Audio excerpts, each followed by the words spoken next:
Hello friends, welcome back. എല്ലാവർക്കും സുഖമല്ലേ? അൽഹംദുലില്ലാ, ഇവിടെ സുഖം തന്നെ. ഇന്ന് നല്ല ലഞ്ചിൻ്റെ വീഡിയോ ആയിട്ടാണ് കേട്ടോ വന്നിരിക്കുന്നത്. നല്ല ചോറും പരിപ്പ് കറിയും പിന്നെ നല്ല സ്പൈസി ആയിട്ടുള്ള മാംഗോ പിക്കിളും പിന്നെ നമ്മുടെ ഉണക്കച്ചെമ്മീൻ വെച്ചുള്ള ചമ്മന്തിയും. ഓക്കെ, അപ്പോൾ നമുക്ക് കറിയിലോട്ടേക്ക് പോയാലോ. പരിപ്പ് കറി എല്ലാവർക്കും അറിയുന്നതാ, പക്ഷേ ഇതൊരു സ്പെഷ്യൽ പരിപ്പ് കറിയാണ്. ആദ്യം തന്നെ പരിപ്പ് എടുത്തിട്ടുണ്ട്. പരിപ്പിൻ്റെ അളവൊന്നും നോക്കിയിട്ടില്ല. ലാസ്റ്റ് ബോട്ടിലിൽ ബാക്കി ഉണ്ടായിരുന്ന പരിപ്പ് മൊത്തത്തിൽ അങ്ങ് എടുത്തതാണ്. പിന്നെ കുറച്ച് നമ്മുടെ ചക്കക്കുരു ഉണ്ടായിരുന്നു, അതും ഒന്ന് വൃത്തിയാക്കിയിട്ട് അതെടുത്തായിരുന്നു. പിന്നെ ഫ്രിഡ്ജിൽ കുറച്ച് നമ്മുടെ മുരിങ്ങക്കായ ഇരിപ്പുണ്ടായിരുന്നു, അതും എടുത്തു. അങ്ങനെ എന്തൊക്കെയാണ് അവിടെ ബാക്കിയുള്ളത് അതൊക്കെ അങ്ങോട്ട് എടുത്തു. ഒക്കെ ഒരു ചട്ടിയിലിട്ടതിന് ശേഷം ഒരു ചെറിയൊരുള്ളി, ഒരു തക്കാളി, ഒരു 4 പച്ചമുളകും അങ്ങോട്ട് കീറിയിട്ടിട്ട് ആവശ്യത്തിന് വെള്ളം ഒഴിച്ചിട്ട് വേവിക്കാൻ വെച്ചു. ഇച്ചിരി മഞ്ഞൾപ്പൊടിയും കൂടി ഇട്ടിട്ടുണ്ട് കേട്ടോ. ഒരു ടീസ്പൂണ് മഞ്ഞൾപ്പൊടി ഇട്ടിട്ട് വേവിക്കാൻ വെച്ചു. നന്നായിട്ട് വന്നതിന് ശേഷം കടുകിട്ട് കാച്ചുകയാണ്. ഒരു 2 ടേബിൾ സ്പൂണോ വെളിച്ചെണ്ണ ഒഴിച്ചിട്ട് കുറച്ച് കടുകിട്ട് പൊട്ടിക്കുക. എന്നിട്ട് വറ്റൽമുളക് ഉണ്ടെങ്കിൽ വറ്റൽമുളക് ഇടുക. അതിനുശേഷം കുറച്ച് കറിവേപ്പില, പിന്നെ 2-3 അല്ലി നമ്മുടെ വെളുത്തുള്ളി ചതച്ചിട്ട് ഇട്ടിട്ട് നന്നായിട്ട് അങ്ങോട്ട് ഒന്ന് റോസ്റ്റ് ചെയ്യാം.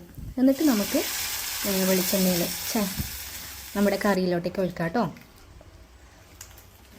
ഞാൻ ഈ വീഡിയോ കണ്ടപ്പോൾ ഇങ്ങനെ നോക്കുമായിരുന്നു. ഞാനിത് മറ്റേ കടുക് കാച്ചിട്ട് ഒഴിച്ചിട്ട് പിന്നെ എന്താ ഇങ്ങനെ ഇളക്കിക്കൊണ്ടേ വെക്കുന്നതെന്ന് എന്താണെന്നറിയോ, ഉപ്പിടാൻ മറന്നുപോയി.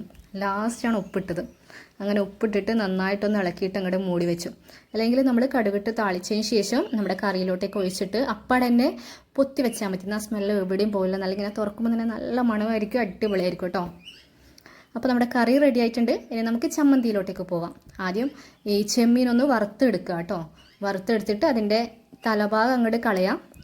ഈസി എടുത്ത് വറക്കുമ്പം തന്നെ തല അങ്ങോട്ട് പൊട്ടി പോകും. പിന്നെ കുറച്ച് ചെറിയ സാധനങ്ങളിലേ ഉണ്ടാവും. അതൊക്കെ ഒന്ന് തലമൊക്കെ കളഞ്ഞിട്ട് നമ്മുടെ ഈ ചെമ്മീനൊന്ന് നന്നായിട്ട് അങ്ങോട്ട് കഴുകിയെടുക്കുക കേട്ടോ.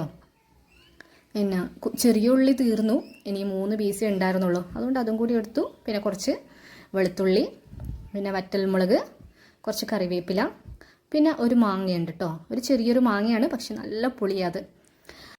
ഇനി ആദ്യം തന്നെ മിക്സിയുടെ ജാർ എടുത്തിട്ട് അതിലൊരു നമ്മുടെ തേങ്ങയുടെ ഒരു 1/4 ഭാഗം എടുത്തിട്ടുണ്ട്. അതൊന്ന് പൊടിച്ചതിന് ശേഷം അതിലേക്ക് ആദ്യം തന്നെ മാങ്ങ ഇട്ട് കൊടുത്തിട്ടുണ്ട്. പിന്നെ നമ്മുടെ വറ്റൽമുളക്, ചെറിയുള്ളി, വെളുത്തുള്ളി, കറിവേപ്പില, പിന്നെ ആവശ്യത്തിനുള്ള ഉപ്പും കൂടി ഇട്ടിട്ട് നന്നായിട്ട് ഒന്ന് അരച്ചെടുക്കാം. അരക്കാൻ വെച്ചാൽ നല്ലോണം ഒന്ന് ചതച്ചെടുക്കുക കേട്ടോ. എല്ലാം കൂടി നന്നായിട്ട് അങ്ങ് ചതച്ചെടുക്കുക.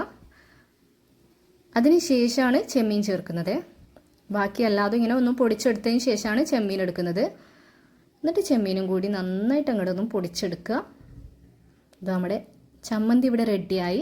അടിപൊളി ചമ്മന്തിയാണ്, എല്ലാവർക്കും അറിയിട്ടാകും. പിന്നെ ചുമ്മാതം കിട്ടതാ. ഓക്കെ, അപ്പം നമ്മുടെ ഉണക്കച്ചെമ്മീൻ ചമ്മന്തി ഇവിടെ റെഡി ആയിട്ടുണ്ട്. ഇനി നമുക്ക് ചോറ് കഴിക്കേ വേണ്ടു. അപ്പം ഇനി ചോറെടുക്കാം.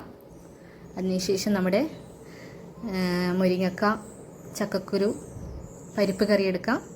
പിന്നെ നല്ല സ്പൈസി ആയിട്ടുള്ള നമ്മുടെ പിക്കിളുണ്ട്, മാംഗോ പിക്കിള്, പിന്നെ നമ്മുടെ ഉണക്ക ചമ്മന്തിയും എല്ലാം കൂട്ടി അങ്ങോട്ട് ഒരു പിടി പിടിക്കുക അല്ലേ. അപ്പോൾ ഇന്നത്തെ വീഡിയോ ഇത്രയേ ഉള്ളൂ. Thank you very much. എല്ലാവരും സബ്സ്ക്രൈബ് ചെയ്തിട്ട് ഒന്ന് സപ്പോർട്ട് ചെയ്യുക. ഓക്കെ.